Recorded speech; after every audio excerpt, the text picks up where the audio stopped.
Hi, I've always been cynical about the Federal Reserve. Like everybody always talks about, liquidity, interest rates, money supply that explain everything about the stock market. But can you fill up your gas tank with liquidity, or do interest rates charge your EV?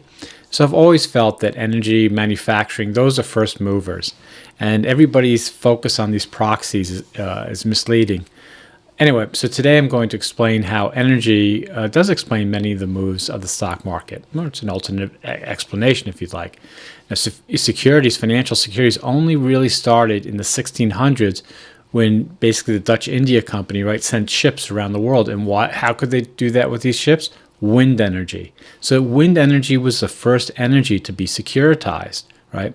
And then after you had the Industrial Revolution with coal, right? So it went from wind energy to coal, well, there's whale oil for a little bit, coal to oil to gas, all these energies. And that's why we have a lot of securities.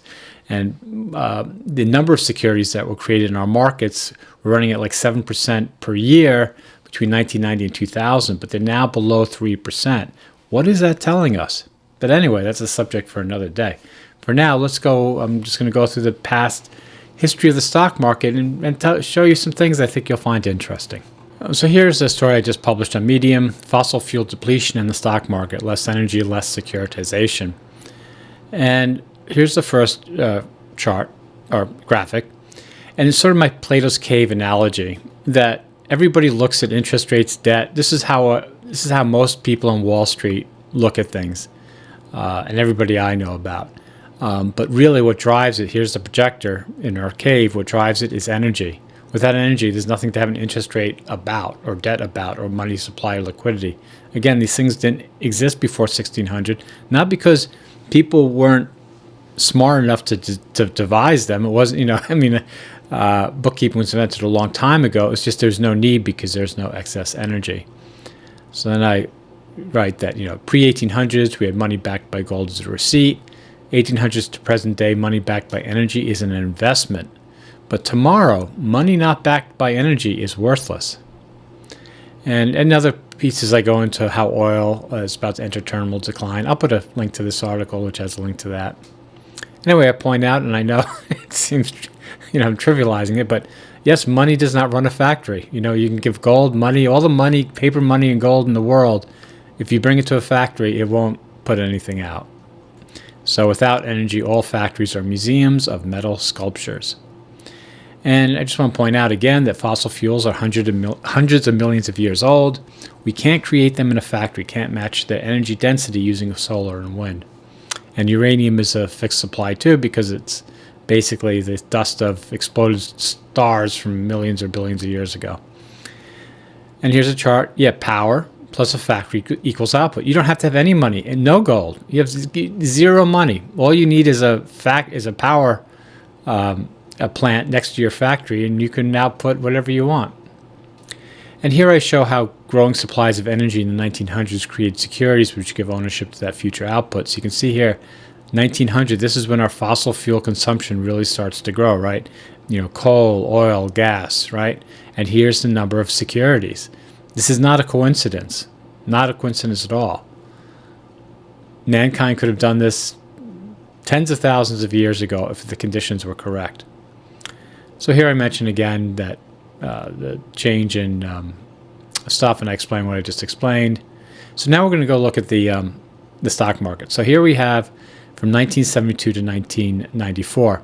And I've picked these like curved things because this is like the beginning of the find, and then as it goes to peak, and as it starts to decline. So we had field oil. That was basically oil where you put a pipe in the ground and the reservoir would just start pumping up immediately. And M. King Hubbard predicted in the 50s that we'd run out in 1970, and he was correct. All the easy oil, there are many ways of talking about field oil, easy oil, whatever. So field oil would reach a peak in the 70s and then decline in the U.S., and he was absolutely correct. So you can look at the problems of the 70s is actually just dealing with the declining oil production in the U.S. And then why did things really start to pick up around 1978, 1980? Because we started drilling in the Prudhoe Bay. So in Alaska, again, we started that, but then that peaked, and now that's down to a very small amount. And then the same thing, Gulf of Mexico, around the late 80s.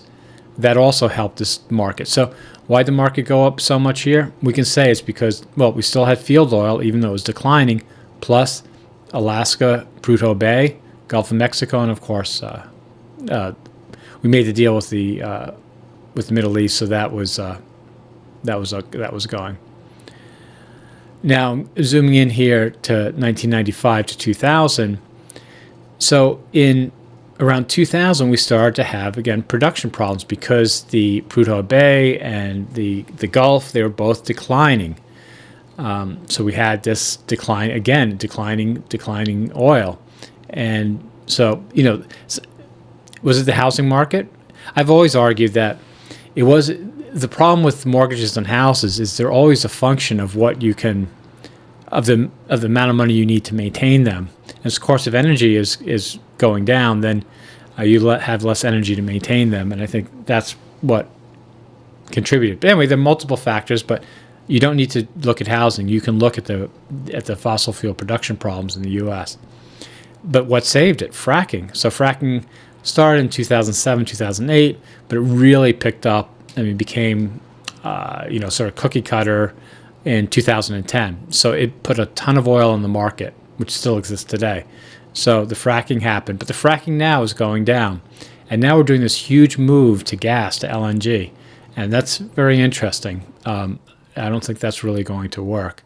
And here's another chart that shows what I'm talking about. If you look at the U.S. field production of crude oil, right, this is including both the traditional method where you can see it peaks and starts going down, plus this is the fracking thing.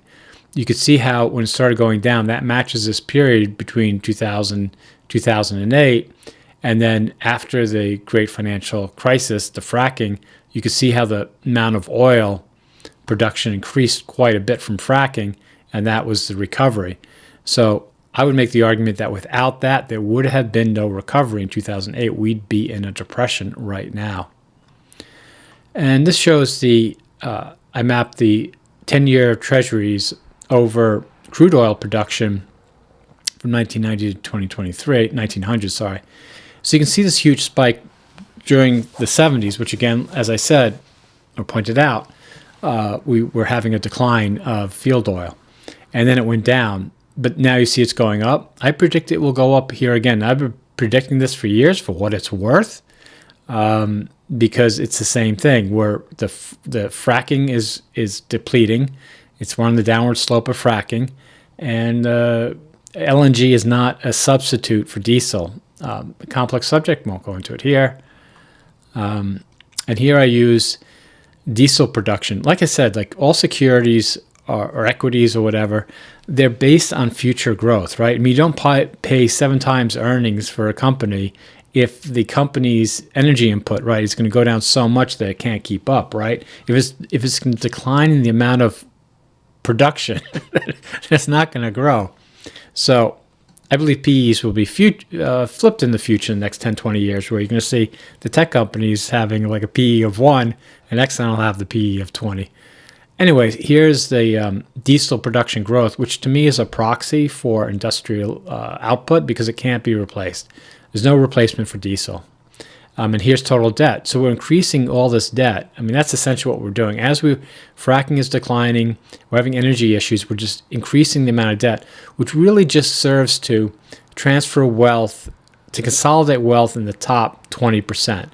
So the top 20% of the world, in a way, it just keeps refinancing its debt. There's no real increase in energy to pay off that debt. So what this does, it just basically hurts people who are poor. So we're just seeing a huge that's wealth inequality to me. It's not a moral issue to me. It's an issue of you are seriously dividing the haves and the have-nots to energy. And historically, when that's happened, some nasty things. So I guess that's it. And I say, massive amounts of equity and debt securities will end up repriced to reflect energy supplies that won't come. But when that will happen, today or tomorrow, I don't know. All right. Well, I hope you found that interesting. Any questions, please ask me in the comments. And if you're a mutual fund board and like reports for me to analyze how your portfolios, how exposed they are to what I believe are the future energy changes, let me know about that too. Thanks. Till next time.